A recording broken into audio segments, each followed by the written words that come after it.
mwabyumvishe ni wa munsi mwiza, umunsi muba mutegereje muri benshi, umunsi natwe dukunda kandi dukumbura, umunsi tubagezaho ikiganiro cyiza cy'ubutumwa bwiza kuri radio yacu kandi yanyu, radio Kantere FM ivugira ku 105 n'ibice 7. Abavuga butumwa bwiza bo ni babandi mumenyereye, uwo mwumva ni Emile Nshimiyimana. Nkaba rero ntari mushya mu kiganiro ijuru ntirikorerwa kuri Kantere FM, ndi kumwe na mwene data nawe utari mushya, araza kubasuhuza mu kanya. Isaha yo yahindutse uyu munsi nkuko mwabibonye, ngira ngo bagenzi bacu bagiye babibamenyesha ko turatangira dutinze, aho kuba saa 2 dutangiye saa 3. Habonetse rero impamvu itunguranye yatumye tutabasha gutambutsa ikiganiro ku isaha risanzwe, ariko turashimira Imana ko ibigenje neza n'ubundi tukaboneka. Namwe tubashimira ko mwihanganye mugategereza, tukaba n'ubundi turi kumwe nkuko bisanzwe. Muraza kugira uruhare mu kiganiro, turaza kubaha namwe umwanya wo kuza kutubwira icyo ikiganiro gikomeza kugenda kibamarira. Reka rero nakire mwene data abasuhuze, hanyuma kubatamuza nabibwire dukomeza ikiganiro. Karibu. Yego, murakoze. Ngenda suhuza abatwumva bose. Yego. Nitwa Bitegekimana Etienne. Nuko mu karere ka Rubavu. Nanjye nabaye indungane. Bidashingiye ku byo ngora, bishingiye ku byo Yesu yangoreye. Yego rwose. Yego. Manishimwe. Ni ibintu bikomeye kuba umuntu ari mu isi agahamya ko ari intungane. Birakomeye cyane kugira ngo abantu babyumve. Ntabwo abantu bazi ko mu ijuru hari Imana igira abandi intungane. Yego. Kandi uko gutungana nyine ni ugutungana kw'Imana ihereza abantu. Yego rwose. Bose rero yabahaye uko gutungana, ariko ndibabimenya. Yego. Nicyo rero tumaze kugira ngo tubwire abantu ubwo butungane Imana itanga. Niba byizera nabo batungane. Uravuze ngo ntago abantu bazi ko mu ijuru hariho Imana igira abantu intungane. Ntabwo babizi. Dore rero ikibazo, abantu bazi ko mu ijuru hariho Imana itanga urubyaro, itanga inzu nziza, itanga imodoka, n'ibindi nk'ibyo, akazi. Ariko ikintu cyihisha abantu ari nacyo abantu ahubwo bakeneye kurusha ibindi ni icyo ngicyo. Kubera ko twamaze igihe kirekire twigisha bene ibyo byuvuze. Ubu ni nandi umwigisha wabyo.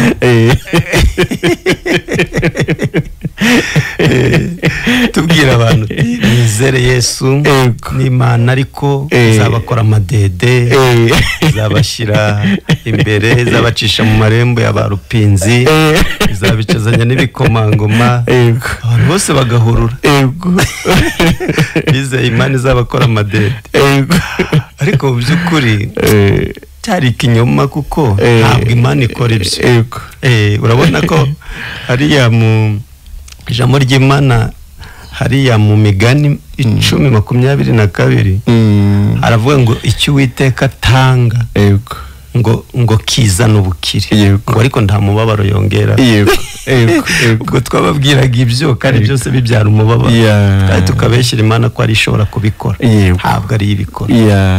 Na Yesu abivuga muri Matayo mu gice cya 6 ku murongo wa 30, yaravuze ngo abantu be kujya biganyira ibyejo bazarya ibyo bazambara n'ibindi nk'ibyo ngo ahubwo ngo mubanze mushake ubwami bw'Imana no gukiranuka kwayo ako kana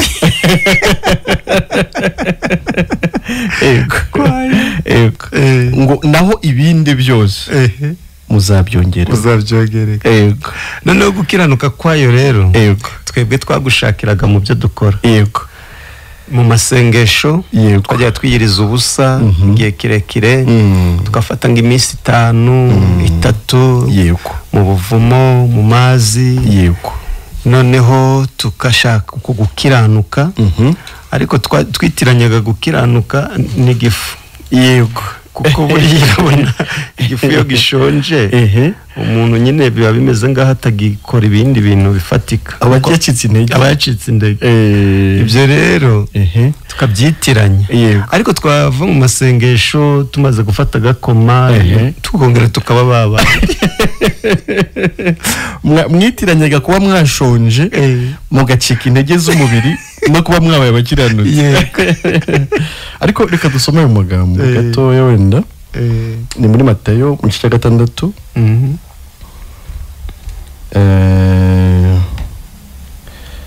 washaka hera ku murongo 28 akageza ku wa 33 haravuga ngo none se ikibaganyisha imyambaro niki tekereze uburabyo bwo mu gasozi uko bumera ntibugira umurimo ntibuboha imyenda kandi ndababwira yuko Salomo mu bwiza bwe bwose atarimbaga nk'akarabyo kamwe ko muri ubu ariko Imana ubwo yambika ubwatsi bwo mu gasozi ityo buriho none ejo bukajugunywa mu muriro ntizarushaho kubambika mwabafite kwizera gukemwe 31 nuko ntimukiganyire mugira ngo tuzarya iki cyangwa ngo tuzanywa iki cyangwa ngo tuzambara iki kuko ibyo byose abapagani babishaka kandi so wo mu ijuru azi ko mubikwiriye byose ahubwo mubanze mushake ubwami bw'Imana no gukiranuka kwayo nibwo ibyo byose muzabyongererwa amen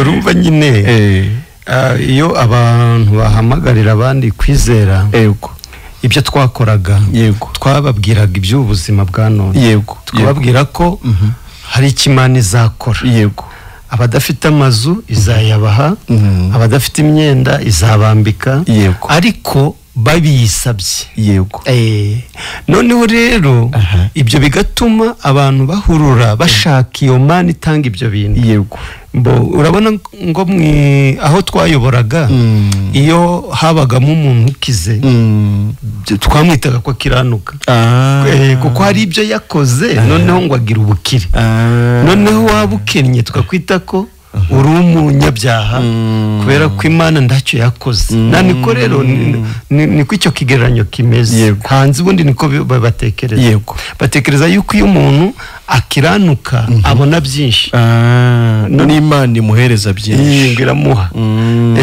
nyamara siko bimeze ni ikinyoma nyine Satani yakoresheje ikimana itanga n'ubugingo buhoraho ariko nibyo yanabitanze na mbere ahubwo nuko batekereza kwibibaha oya yarabitanze mbere ikirema urabona ko Imana yaremye umuntu ariko yarangije no kumuremera ibizamutunga noneho rero amasengesho nyine y'umunyabyaha arangwa no gusaba ariko amasengesho y'umukiranutsi arangwa no kwizera aho rero nibyo Yesu ari gutandukanya akavuga ngo mwabafite kwizera gukemwe n'ubwo ngo kwizera gukomeye twagirira Imana nuko dushobora kwizera ko Imana ishobora kugira ibyo ikora utayibisabye ibyo bita kwizera noneho hano rero urumva ijambo riravuga ngo abantu banze bashake ubwami bw'Imana no gukiranuka kwayo ubundi nicyo kintu gikomeye abantu bakeneye kumenya iyo ubaye umukiranutsi binavuze ko wamaze kugera mu bwami bw'Imana kuko Imana irakiranuka n'ababana nayo rero nabo nabakiranutse.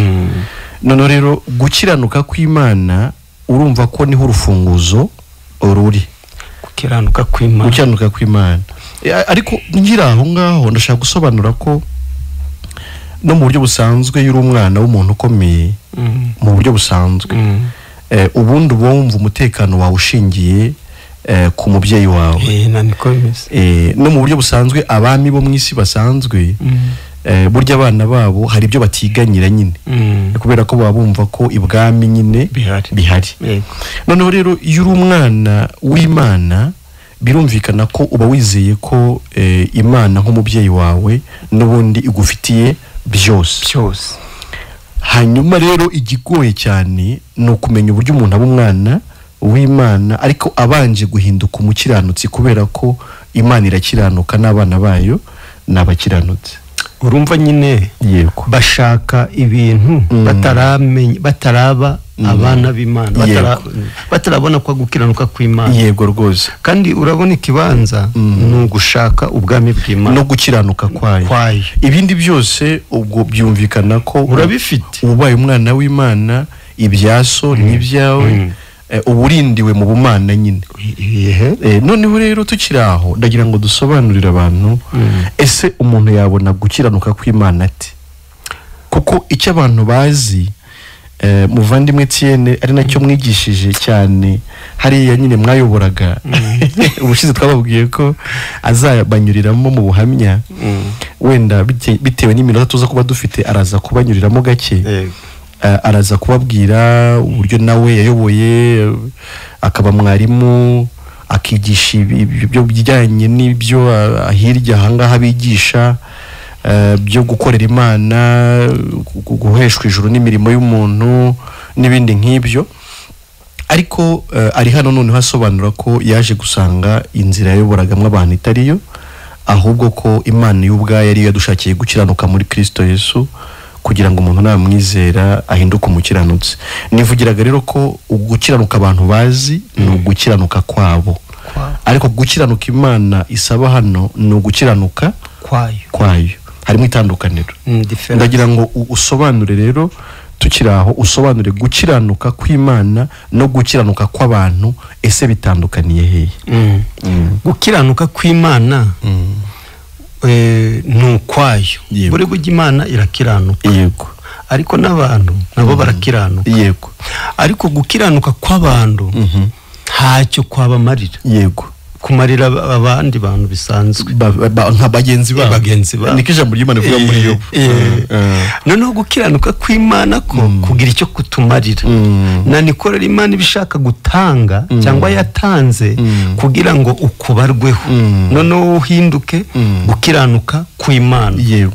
Noneho kuko abantu bakuyobewe rero, niyo mpamvu Pawulo yabivuze neza mu Baroma igice cya 10. Hano twahasoma. Tuhasome mu gice cya 10 cy'Abaroma guhera ku murongo wa mbere kugeza nko ku wa 4.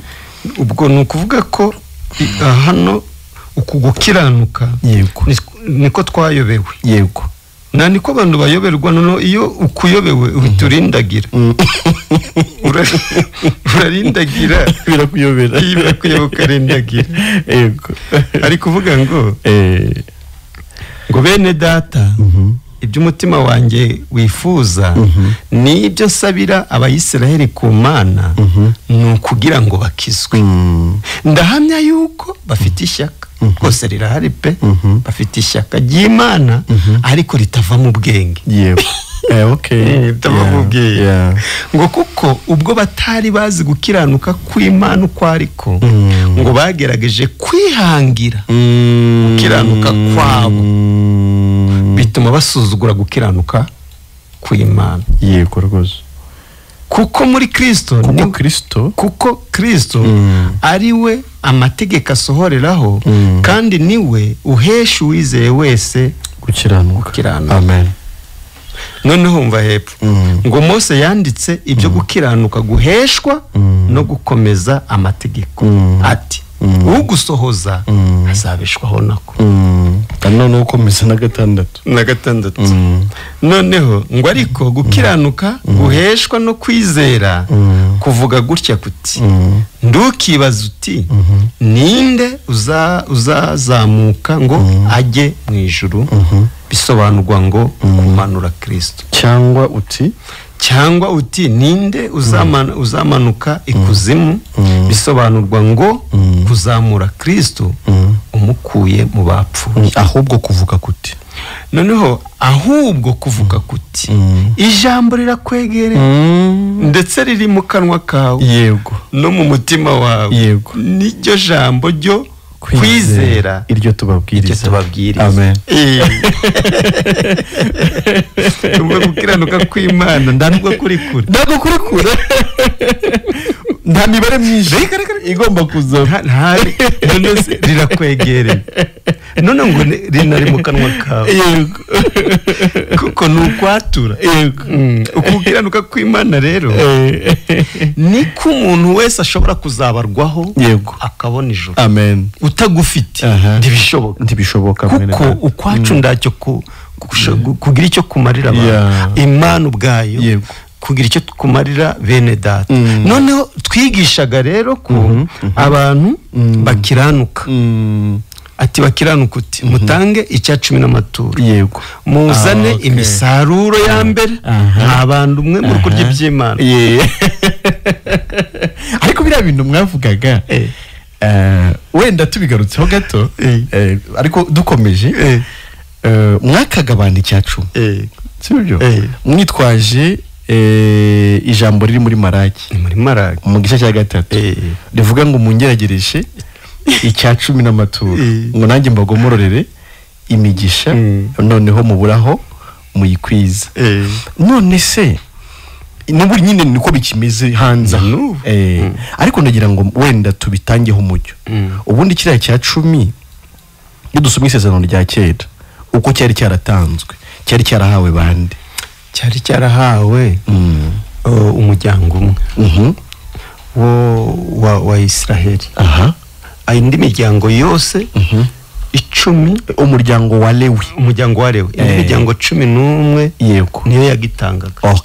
abandi nibo bakiryaga. Yego nibyo. Ubwo kambaza ngo twacyakaga turi bande nicyo wabimenye no burambaza bushukana nibyo pe kuko reka mvuge gutya kuko nge mbanagiriwe amahirwe yo kuba mu kiganiro ndi kumwe n'uwahoze ari pastor uwahoze nawe yaka muri bimwe yaka ibyo bya 10 n'amaturo mu byukuri wari kubahindukirana uretse ko nabo mwabyakaga nta makuru bari bafite. Yesu yaravuze ngo muzamenye ukuri kandi ukuri kuzaba batura.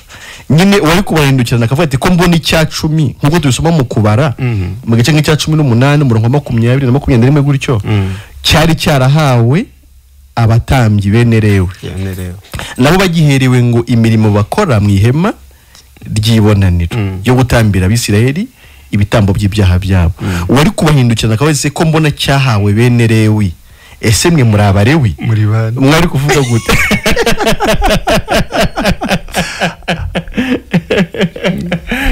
aho rero ndavuga nta muntu wari watubaza ibyo kubera ko kugitanga twababwiraga ko kizabahesha umugisha.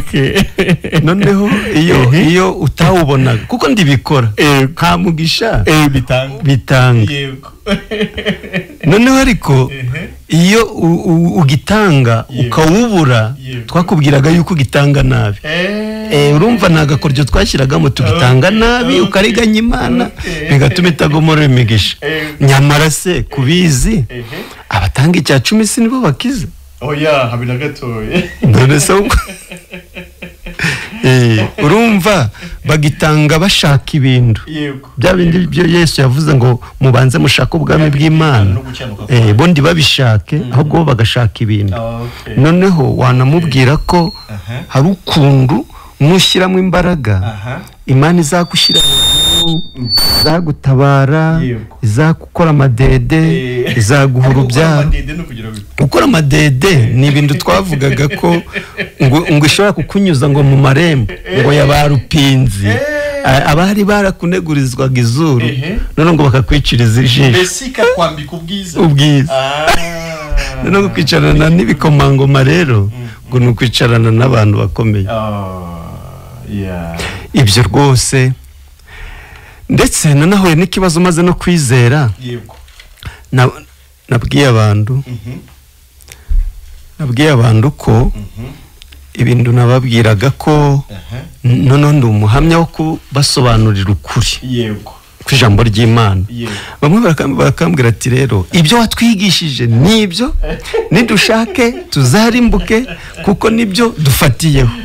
Ngababwira ati si none ko mbari ngo mbasobanurire byari mwari kubifata ndariho none ubwo ndahari mwareka ngabasobanurira noneho ukuri kw'ijambo ry'Imana.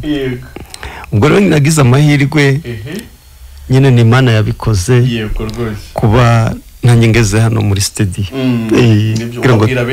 Ngabwira benshi abo wayobeje nawe utabizi ukajya wabasobanurira mu by'ukuri ko nawe wari mu bujiji. Ubundi urabona ko Yesu ijambo ry'Imana urabona hariya muri Edeni hari harimo igiti ngo cy'ubugingo, hakabaho n'igiti bariragaho, hakabaho n'igiti kimenyekanisha icyiza n'ikibi. Noneho urabona ko Adamu amaze kurya ku giti kimenyekanisha icyiza n'ikibi asuzuguye igiti yaryagaho bisanzwe. Ibyo byatumye noneho Imana ifata umwanzuro wo kumuca muri iyo ngobyi. Noneho ikintu nahishuriwe ni kimwe, nuko Adamu amaze gusohoka mu ngobyi yatangiye gushaka kwibeshaho kuko Imana niyo yamubeshagaho, niwe yarashuguritse nyine kugira ngo nawe abeho, ubwo arigwariza. Ariko Yesu iyo nzira yo kujya mu Edeni yahise ifungwa kuko biratubwira ko ngo yashyizeho abakerubi ngo n'ingota z'imiriro ngo abuza ngo inzira zijyayo. Ariko noneho Yesu inzira ifunganye niyo yaturutseyo kuri cya giti izaniye abantu ubugingo. Noneho isanga ahubwo twavuye aho atuzaniye ubugingo twagiye gushaka ubugingo. Ubundi aho ngaho niho bakunda kwibeshereza mwene data. Iyo bagombaga guhagarara Yesu akaza akabaha ubwo bugingo bagombaga kubwakira. Ahubwo usanga hari inzira zindi twaciye cyangwa se twacaga kugira ngo duhabwe ubugingo. Noneho Yesu yaza agasanga tudahari. Nibyo kandi yavuze ko ari we wenyine nzira, ni nawe kuri, ni nawe bugingo, nta wajya kwa se atari we umujyanye. Mbese indi nzira yose umuntu yatekereza yamugeza ku Mana irafunze. Urabona ko niyo mpamvu iyo ugaragara ko uri gushaka Imana ugenda uyoba kurushaho kuyihunga. Hano twasomye mu gice cya 10 cy'Abaroma cy'u Rwandiko Paul yandikiye Abaroma, bavuze ko abantu bafite ishyaka bararifite ry'Imana ryo gushaka Imana ryo kuyikorera ngo ariko ritava mu bwenge. Mu kindi cy'Rwanda baravuga ngo ridashingiye ku kuyimenya. Bakagira ishyaka sinone niba batayimenya ubwo riba riturutse kuri ni ishyaka nyine ariko ritarimo kumenya Imana. Ubwo ni ukwimenya dushingiye ku kwimenya ninda. Mbese ntibamenye uburyo Imana ishaka ko bajya kuri yo cyangwa se bakongera kwiyunga nayo. Bagira ishyaka rero ariko mu nzira inyuranye n'inzira Imana yagennye. None rero bavuze ko ntibamenye gukiranuka kw'Imana uko ariko ntabwo babimenye, bituma ubundi kujyana kw'Imana ni Kristo. Ntibamenye no gukiranuka kw'Imana uko ariko ngo bituma bihimbira ukwabo gukiranuka, basuzugura kw'Imana, bituma rero basuzugura gukiranuka kw'Imana. None se urabona ko iyo dushyizeho gahunda y'uko abantu bakiranuka tuba twanze Imana burundu. Nibyo nyine ikindi tuba tunayivuguruje kuko yahamije ko nta muntu n'umwe ukiranuka, abantu bose ni abanyabyaha hashingiye ku gicumuro cya Adamu. Noneho rero nta wavamo, biravuga ngo bose bakoze ibyaha ntibashyikira ubwiza bw'Imana. Ubwo ibyo watekereza ukiranukamo byose rero ubu bariye muri ka gatebo ka bose bakoze ibyaha ntibashyikira ubwiza bw'Imana. Niyo mpamvu Yesu yabivuze neza muri Matayo 23:15 aravuga ngo mwebwe banditsi n'abafarisayo ngo mwandyarya mwe muzabona ishyano ngo kuko muzererezwa mu nyanja ngo no mu misozi ngo no gushaka umuntu umwe mwahindura ngo yemere idini yanyu, ariko iyo amaze kwiyoboka abaruti nk'ubwegire umwana w'igihano. Nuko icyo Yesu yavugaga nuko biriya bintu byo kwihimbira gukiranuka bisuzugura Imana ku buryo buhambaye kuruta uko yari atarayimenya. Ubundi iriya mirimo yitwa myiza umuntu akora mu madini avuga ko ari gukorera Imana kugira ngo izamwemere, ubundi mujyana kure cyane y'Imana. Ni mpamvu Yesu yajyaga akunda kubwira abafarisayo ngo iyo baza kumenya ko bahumye byari byoroshye kubahumura, ariko kubera ko bazi ko babona icyaha cyabo kigumaho. Hano rero bakomeje kuvuga ngo Kristo niwe amategeko yose asohoraho, ngo kandi niwe uhesha uwizera wese gukiranuka. Urumva ko mu by'ukuri iby'amategeko yadusabaga byose byasohojwe nande na Kristo, kugira ngo ahubwo umuntu namwizera abarweho gukiranuka ariko aguhawe na Yesu Kristo. Icyo ni cyo abantu rero batamenya. Kutamenya icyo ko umuntu yaba umukiranutsi yizeye Yesu nibyo bikururira umuntu mu kwihimbira ubwe buryo bwo kwigira umukiranutsi, ubwo akaba agiye kure cyane y'inzira yo gukiranuka, akazimira burundu. Ariya nakira gice twasomye ngo Mose yanditse ngo ukiranuka guheshwa n'amategeko, ngo ariko ugusohoza azabeshwaho nako. Ariko ninde kuva mu itangiriro kugera muri Maraki wabishoboye? Ninde? Yaba byari byashoboka yari yabishwaho nabyo, ariko ntawe. Urabona ko Bibiri ivuga gute mu Baroma 3:19-20 iravuga ngo tuzi nyine Bibiri igaragaza umumaro w'amategeko. Iravuga ngo tuzi yuko ibyo amategeko avuga byose abibwira abatwarwa nayo, ngo kugira ngo akanwa kose kazibwe, kandi abari mu isi bose batsindirwe n'urubanza imbere y'Imana, kuko imbere yayo ari nta muntu uzatsindishirizwa n'imirimo itegetswe n'amategeko. Yongera kuvuga ite se mu Bagalatiya 3:10 ivuga ite mwene data? Abagalatiya 3:10 aravuga ngo abiringira imirimo itegetswe n'amategeko bose ni ibivume. Mu gihe bajya babwira abantu ngo bakore ibitegetswe n'amategeko babone umugisha, Bibiliya iravuga ngo abiringira imirimo itegetswe n'amategeko bose ni ibivume. Yesaya nawe yigeze kuvuga ibintu bikomeye. Yaravuze ngo uwiziba amatwi ngo atumva amategeko gusenga kwe buriya kumva amategeko amategeko aravuga, atanga message ko uri umunyabyaha watsinzwe. Iyo rero utumvisha iyo message ukagumya wowe kuvuga ko uri gukiranuka, gusenga ko ni ikizira. Ugomba kumva ko watsinzwe kandi kudashobora kwikiza. Nicyo amategeko avuga, akagushinja ko uri umunyabyaha kutegereje urupfu. Noneho ubwo byanditswe bikavuga ngo niba atavuga ibyo hamuse kuzabatambikira. Kandi umuseki wadutambikiye uturutse mu ijuru ni Kristo Yesu.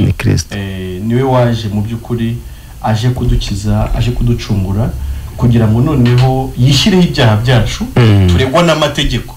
Arega gukiranuka dufite amategeko arakwemera, kubera ko amategeko nyine umumaro wayo ubundi ni ukudukatira, ni ukudushinja ibyaha ukanadukatira, kubera ko mu by'ibyaha ari urupfu. Icyo rero amategeko yaragikoze. Hanyuma ariko mw'uwo murongo n'ubundi haboneka Kristo wemera kwishyiraho ibyo amategeko yadushinje byose atavuyemo na kimwe. Ariko n'igihana amategeko yadusabiraga Kristo yemera nacyo kugifata. Rwa rupfu rubi rw'agashinyaguro twari dukwiye kuzapfa tujyanywe mu nyanja ya kumuro n'amazuku, Yesu yemera ko urwo rupfu narwo ruhinduka urwe. Hanyuma rero Yesu arahanwa, ariko arangiza n'igihano, ku munsi wa gatatu arazuka. Mu by'ukuri rero amategeko yaranyuzwe, kubera ko umunyabyaha yagize ute? Yarahanwa. Kandi igihano cyagize gute? cyararangiye ubwo n'imbere y'amategeko y'Imana duhinduka abakiranutsi. Mbese nta kintu amategeko y'Imana adushinja, kubera ko ibyo dushinjaga nibyo byahamye Yesu, kandi n'igihano cyacu Yesu yagize gute, yarakirangije. Ibyo rero nahoze ndi kuza mu modoka tubiganira n'abantu, abantu rero nabo bakavuga ko babyizera, ngo barabyizera kandi koko nta nibyo twanigishaga, ariko tukayoberwa uko gukiranuka kw'Imana. Nabyo barabivuga byose, bavuga ko Yesu yapfiriye ibyaha byacu, ngo ariko ngo birasaba ngo kugira ibyo wongeraho, ngo kugira ngo nabajije abantu nababwiye se none Kristo yapfiriye ibyaha byawe, ati yarabipfiriye pe byose si ngo reka ratakoze ngo none ngo ndakiriho n'ibindi ngo tugomba gukuraho. None se ubwo yagupfiriye igice, none se ubwo gukiranuka kw'Imana uragufite, ubwo ufite gukiranuka kwawe, noneho ntabwo ari ukw'Imana aba afite. Nibyo ubundi Yesu abantu baramuvuga nk'uko wari bivuze, ariko bayobewe nyine icyo yaje kubakorera. Ubundi abantu hari ijambo ry'Imana rivuga ko bayishimisha iminwa ariko imitima ikaba kure. Yesu ku munwa abantu baramuvuga, ariko ni bake cyane mu mitima yabo bamaze kwakira icyo Yesu yaje kubakorera. Ariko niko binanditswe ngo hariho inzira ebyiri, inzira ngari ijyana abantu kurimbuka, n'inzira ifunganye ijyana abantu ku bugingo. Nuko ngo inzira ngari ni umuntu wese wizera ko azajya mu ijuru bishingiye ku byo akora. Abo ni benshi, benshi niyo nzira, ariko ngo ijyana abantu kurimbuka. None inzira ifunganye ni inzira yo kwemera ko uzajya mu ijuru bishingiye ku byo Yesu yagukoreye. Iyo ubwiye umuntu ibyo ndabwo abyemera, haravuga ati reka ibyo Yesu yagoreye si, nyamara ku rundi ruhande wagira ngo nibyo byoroshye, ariko nibyo bigoye. Reka twumve audience, reka twumve abadukurikira. Birashoboka ko n'abadukurikiye banyuze kuri internet, twatanze link uyu munsi. Ubwo rero aho bari hose badukurikiye bemerewe kuduhamagara, aho bari hose bashobora guhamagara kuri nimero tugiye kubaha. Rwose muduhamagare, mu participer, mugire uruhare mu kiganiro, natwe twishimira gusangira namwe. Nimero rero zo muri studio tugiye kubaha, turabaha nimero ebyiri. Hari MTN ni 0782442025, hanyuma Airtel ni 07383005. Muduhamagare dusangire namwe ikiganiro, n'ikaze rwose, turanezezwa no gusangira namwe. Allo Kante FM. Allo? Yes, twakwakiriye. Mwiriwe kandi muraho, turavugana nande, muherereye he? Umugisha Samuel ndi hano ihuriro. Samuel, twishimiye kukwakira muri studio za Kante FM. Mwifuzaga kutuganiriza mute? Twakwakira ikiganiro cyanyu. Yego. Yego. Ariko harakabazo k'amafaranga y'ifite. Yego, katubaze. Katubaze. Yego. Ni ikibazo nimba ndi kwibaza kurikije kuba ndi mu kiganiro. Yego. Urabona ngo amadini Yego.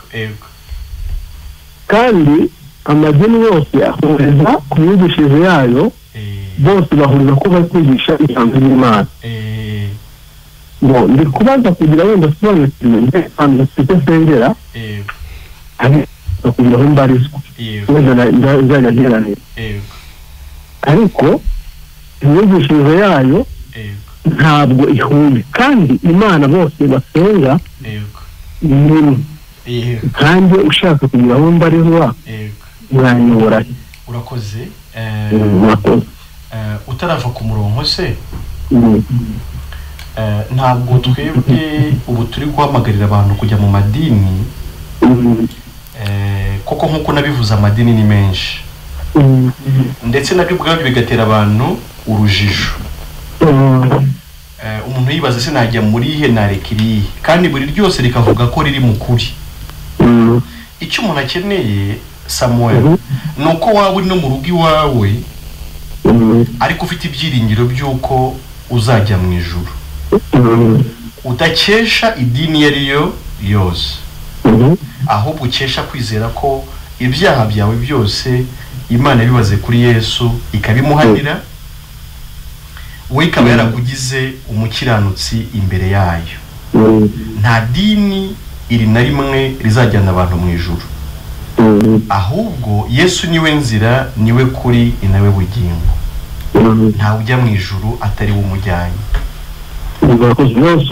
yego uruza bibaye buryo bambaye amatora nta madini ntabwo yaba ntacyo yabamaze urakoze cyane n'ubundi ntabwo Yesu yaje gushinga amadini ese ubundi wakubaza ibyo Yesu yasize adushingiye n'irihe ahubwo Yesu yaje gupfira abanyabyaha kugira ngo umwizera atarimbuka ahubwo ahabwe ubugingo buhoraho urujijo rw'amadini ni byiza ko wumva ko urwo rusobe rw'amadini rutarimo inzira ijyana abantu mu ijuru ahubwo noneho ukamenya Yesu wenyine waje kugukiza kandi Yesu si uw'idini runaka ahubwo Yesu n'umwana w'Imana waje kuyicungurira abari mu isi kugira ngo umwizera ntarimbuke ahubwo azigere mu ijuru ni icyo ngicyo ugomba kwizera niyo mpamvu iyo turi mu studio ntabwo duhamagarira abantu kujya mu idini iryo ari ryo ryose ahubwo tubwira abantu ko Yesu ari we wenyine nzira n'ukuri n'ubugingo kugira ngo bamwizere bave mu rwo rujo rw'amadini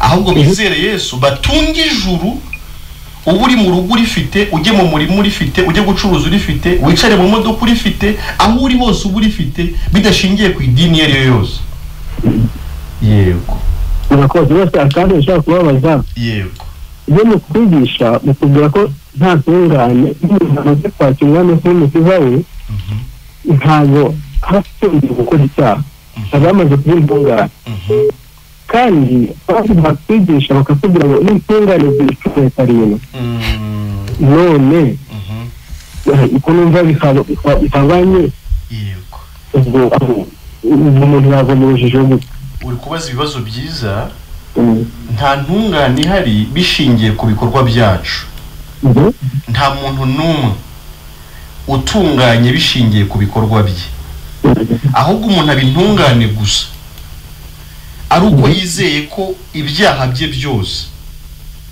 Imana yabimukuyeho ikabishyira kuri Yesu ikanabimuhanira ubwo nibwo butungane tuvuga ntabwo tuvuga ubutungane bwa Samweli nk'umuntu w'ingeso nziza utagira inenge imbere y'Imana umubwiriza 7:20 aravuga ngo ni ukuri nta ntungane iriho ikora neza gusa nticumure nta ntungane riri hari bishingiye ku mirimo y'abantu ahubwo ubutungane umuntu abubona gusa yemeye ko yakuweho ibyaha bigashyirwa kuri Yesu Yesu akaba yarabihaniwe uhita uhinduka umwere umuntu Imana itabaraho icyaha yego ubwo nibwo butungane tuvuga igihe urabona ko amatora yo mu gihugu cyose kandi atandukanye ariko hari ukuntu abantu bajya gusenga kandi ibihanga twabaza kugira ngo dusobanukirwe aho twari gusenga n'abatubwiye ngo tugize umwanya mwiza wo kwitunganya uko wakira ibyaha kugira tubabarire ibyo ikibagihe n'umuntu akaba hari ibintu avuga ngo hano nagiye gutya nakoze gutya akasura maze bakamufasha gusenga biriya bintu kuko ntabwo ari byo nta hantu bihuriye nose ko hari ijambo tusaba kugira ngo mwaturerane ibyaha n'ibicumuro byanyu kugira ngo nuko mubabarire ntabwo ari ukubabarirwa ni Yakobo 5 ikibazo nyine bababwira ibyo bo batekereza ariko namwe niba mwanasomye ni Yakobo 5:16 iryo jambo icyo rivuze rivuga ko niba wageranye n'umuntu ikibazo ukwiye kumusanga mukaturirana mbese mukikiranura ukiyunga n'uwo muntu mugakira mwese mu mitima mukagubwa neza ntabwo ari ukuvuga ngo Imana ikubabarire kubera ko Imana yo yakubabariye igihe yicaga umwana wayo imuziza ibyaha byawe ntabwo ihora ikubabarira buri munsi uze gusoma sinzi nimba ugira Bibiliya Abaheburayo 10:10 haravuga ngo ushaka ko Imana kwatumye twezwa tubiheshejwe nuko umubiri wese watambwe rimwe gusa kugira ngo bibe bihagije iteka ryose Abayobora 10:17 Imana iravanga ibyaha byacu n'ubugome bwacu ntago izabyibuka ukundi. 18 iravuga ngo nuko rero ubwibyo bibabariwe ntihakiriho kongera gutamba ibitambo by'ibyaha. No kuvuga ngo Imana Samuel yakubabariye rimwe ubwo Yesu yagupfiraga. Imana yagukuyeho urubanza rw'ibyaha. Ntabwo izongera kukubaraho icyaha na kimwe mu gihe wakwizera ko urupfu Yesu yapfuye rwa rupfu rwawe rugukuraho urubanza rw'ibyaha. Yego.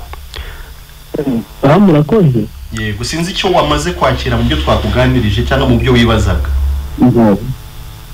Ibyo ni byinshi kandi ni byiza.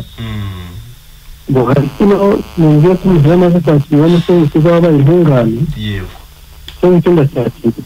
Umva nawe kuri ubu se imbere y'Imana utunganye nta kibazo ugifitanye nayo?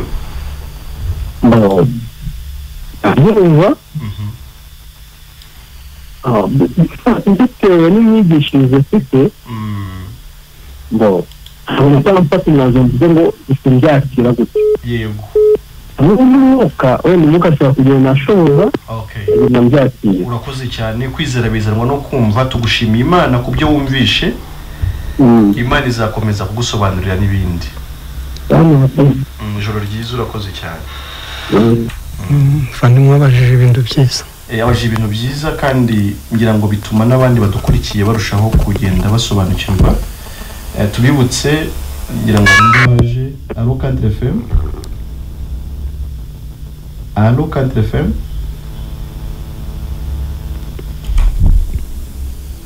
Nyine n'urujijo abantu bashyizwemo babwiwe ko Imana ihora itubabarira nyamara ntabwo Yesu ahora tubabarizwa. Allo Cadre FM. Allo. Yes. Amahoro turavugana nande? Abandi Imana ishimwe ko nongeye kubafatisha. Ni tuvugana? Ni Damascene wo ku Rusunyu. Yego. Nanjye nyine nakijwe n'ibintu kubwo kwizera. Bari nakomeje kumva nyine numva nongeye kumva mbakunze ariko no kubakumbura. Yego. Ariko hashingiye nyine ko mwavugaga ibintu nyine cy'ukuri kw'ijambo ry'Imana. Nuvuga nyine kuza agomba gushaka ubwo no gucyanuka kwayo ibindi bikaza ari inyongera.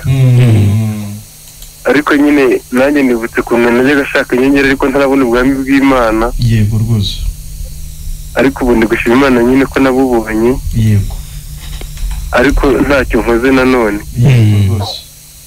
Ubutumwa nabwumviye kuri radio nyine ubwo mba ndi kugira ngo n'abandi bumve ko nyine ibi bintu ari ukuri kuko nanjye nanicaye ndi kumva radio numva nanjye mbonye ijoro ariko nicaye.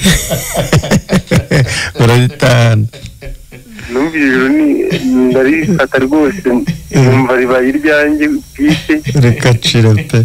Nicariye mu rugo. Ariko icyo cyaba n'igisubizo kuri Samuel wari umaze kutubaza ngo idini yajyamo ni irihe? Gute? Hari wari uvuyeho atubaza ngo idini ngo ry'ukuri umuntu akwiriye kubarizwamo ni irihe? Ibyo? Ngo idini akwiriye kubarizwamo. Idini? Nyamara utubwiye ko wabonye ijuru wicaye mu rugo iwawe. Urumva idini bajya bakunda kuvuga ngo ntarizajyana umuntu mu ijuru kandi nibyo.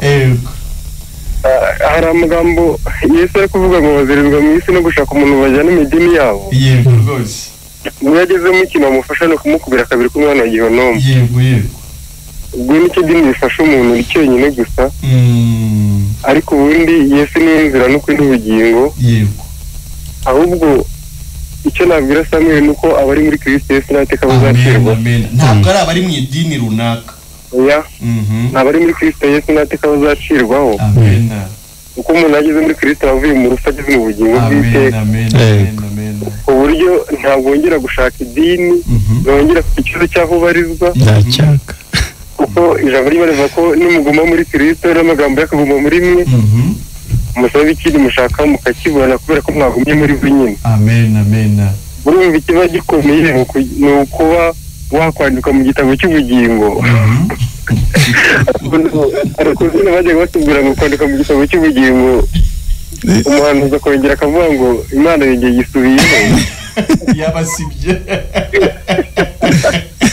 yarakaye yarakaye umuntu ngo yacumuye arakara ariko ejo bundi niho nongeye nyine kwishima cyane ndagenda nezerwa mbonye hari Imana ivuga nyine ko ngo itabonye amaraso ngo itababarira icyaha Abayiburayo 9:22 yego noneho akomeza avuga ngo nyine ngo iyo ngo umuntu ngo akiza kujya acumura ngo akihana cyangwa Yesu ugere gusanga ajya apfa ukacumuye Yesu apfa ukacumuye ngo apfa yego ngo ariko yapfuye rimwe gusa ngo bibagize iteka ryose amen ubwo rero nongeye kumva nishimye cyane nyine ko noneho ubugingo ufite ari ubw'iteka ryose hashingiye ko n'uwapfiriye ari uw'iteka ryose amen kuko kera ngo yatanga igitambo gihuye n'umwaka umwe yego akabarirwa ibyaha by'umwaka umwe ariko wajya gushira agahora yibufite ibyaha n'ubundi kugira gutanga ikindi gitambo yego rwose ariko bavandimwe mba ndi gushima Imana ko ufite igitambo cy'iteka ryose nkaba mu isi ariko nabwo numva ufite amahoro amen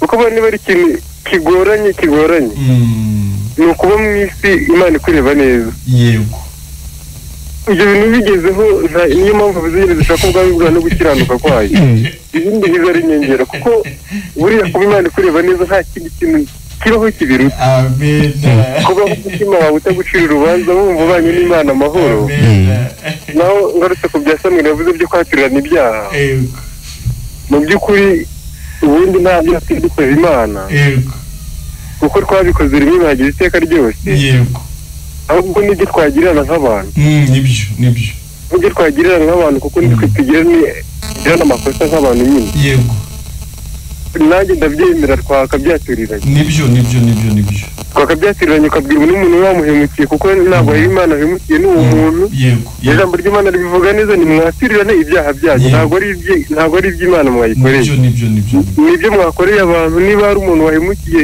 ni umutembabaza kubabarire mubana amahoro bavandimwe mba numva nishima Imana cyane nyine ko nabwo ari inasobanurira n'umuntu ibintu ukaba mwisi utekanye ku buryo nubwo nyine wakora ikosa urikoreye mugenzi wawe kuko hari ukuntu yabwiye ngo ibintu ukora bibabaza abantu bameze nkawe ni byiza bikanezeza abantu bameze nkawe ubwo rero ntabwo n'ikindi kintu nyine abantu batindaho cyo kwizera hari ukuntu Samweli yavuze ngo intungane bwicumuye 7 ubundi nta nibaho niyo jambo niba mu byanditswe nta ribaho n'intungane nitwe twararihimbaga abapasitoro nibo barihimbaga urumva ni irya shitani niwe warizanyemo urumva intungane kugira intungane bikomoka ku nshinga rwo gutungana ntabwo waba intungane utatunganyije byose ubwo intungane ni Kristo watunganyije byose natwe dukora ibyaha byose noneho ahinduka umunyabyaha wa byose natwe duha ubutungane bwa byose ubwo twaraguranye yaduhiye impano yo gutungana natwe tumuha impano y'ibyaha nirwo dufite nyine natwe ubwo dufite ubutungane nk'impano ntabwo tubufite nk'abatunganye ahubwo twahawe impano yo gutungana nkuko nabwo twatanze ibyaha twari dufite twakoze nyine bavandimwe bari gushimira Imana ko ibyo mfite ntabwo nirata ibyanjye wirata ibya Kristo kuko Pawulo kuvuga ngo yavuze ngo umuntu abifite yabyiratira abantu bameze nkawe afite n'ibyo yirata ariko ubu ndirata ugutungana kwa Kristo yampaye nk'impano urakoze Damase waretse tukakira n'abandi ko ibintu atazifite ari mikeya Imana ishimwe abavandimwe n'umugubwe neza cyane no kuduhamagara nyuma tujye tuganira ufite byinshi twakwiganirira sawa murakoze abavandimwe Imana ishimwe aranezerewe cyane afite byinshi byo gusangiza abadukurikiye ni inyota yarashize niko Yesu yavuze umuntu nyine ukishakisha gutungana aba afite icyaka yego ariko iyo ugeze kuri Kristo unywa ayo mazi ava mu rubavu rwe inyota igashira Yesu ariko yari yabivuze ngo imigezi y'amazi y'ubugingo izatangira aho gutemba iva muri uwo muntu MTN 0782 44 hanyuma Airtel ni 0738 namwe mudusangize umunezero w'iby'Imana ikomeza kubahishurira kuri Kristo Yesu we mutanga bugingo we wishyizeho ibyaha byacu akabihanirwa muri we tugahabwa gukiranuka ariko tukanahabwa igihembo cy'abakiranutsi Kristo niwe wagitanze n'ubundi cyari icye arakiduha ariko natwe nibyo twamuhaye arega bose barabimuhaye ahubwo nuko batabyemera ko we icyo yabahaye ngo bacyakire ntabwo babyemera nibyo rwose. Allo Cantre FM. Allo. Turabumva? Ni Jean Paul hano Cyangugu. Yego Jean Paul. Ikiganiro ni cyiza kandi ndagikunda. Cyagufashije iki Jean Paul? Cyamfashije birabivuga ko iyo umaze kwizera uhabwa imbaraga z'umwuka wera zivuye mu ijuru. Yego. Allo. Yego. Iyo umaze kwizera uhabwa imbaraga z'umwuka wera ziturutse mu ijuru. Bidashingiye ku mirimo ikora ahubwo bigashingira ku kwizera. Yego. Wizeye Imana, wizeye Yesu yahabwa imbaraga ziturutse mu ijuru. Yego, twari turi kuvuga uburyo murakoze igihe kiganiro muzahera mugicisha kuri radio. Urakoze nawe. Yego Jean Paul, ntacyo wenda nawe yagejeje kumva. Nta kibazo. Azakomeze yumve. Kare ndabwo ari gake. Ndagarigara.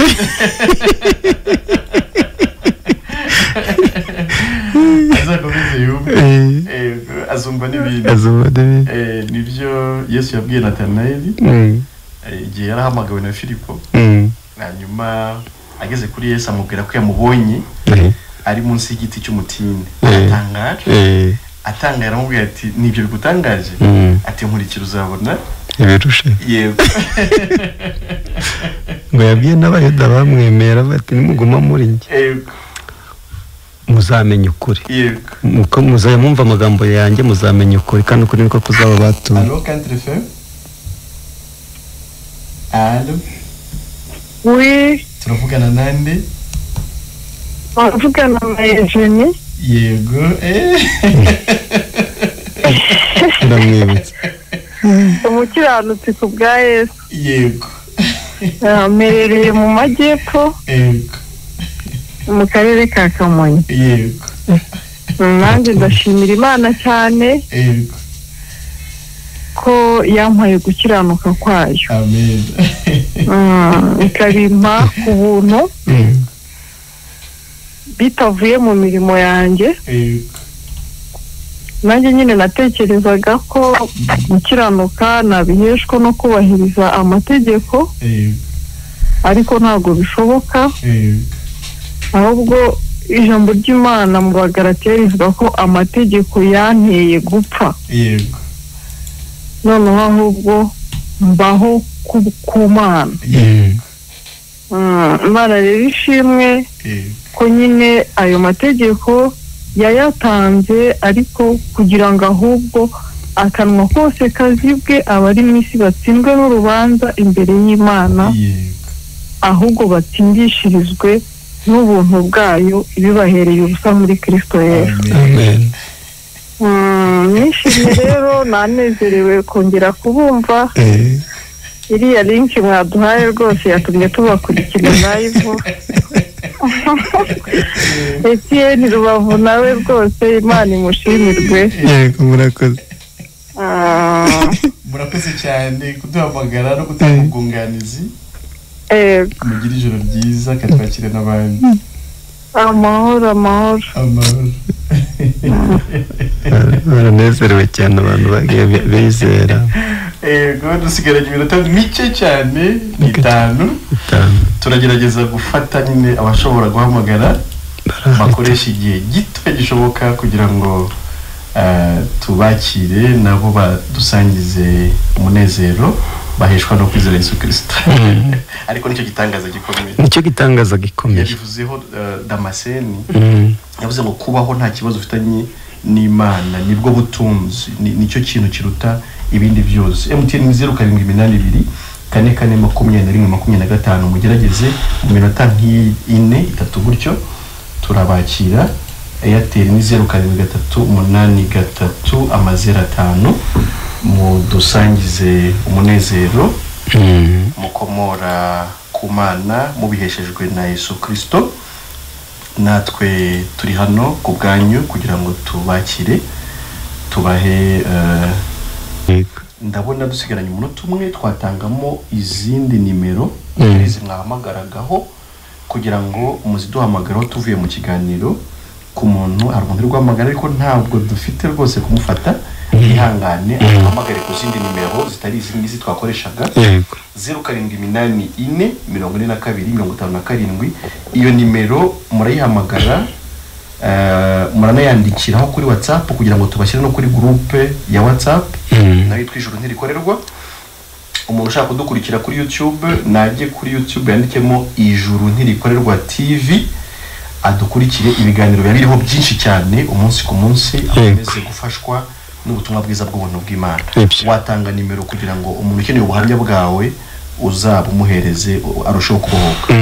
Ni 0781 98 994 07 8 91 994. Okay, turabashimiye, dushimiye n'Imana dushoboje, dushimiye n'ubuyobozi bwa Country FM buba bwatubaye hafi kugira ngo byose bigende neza. Imana ishimwe none iteka ryose ku bwa Yesu. Amen. Amen.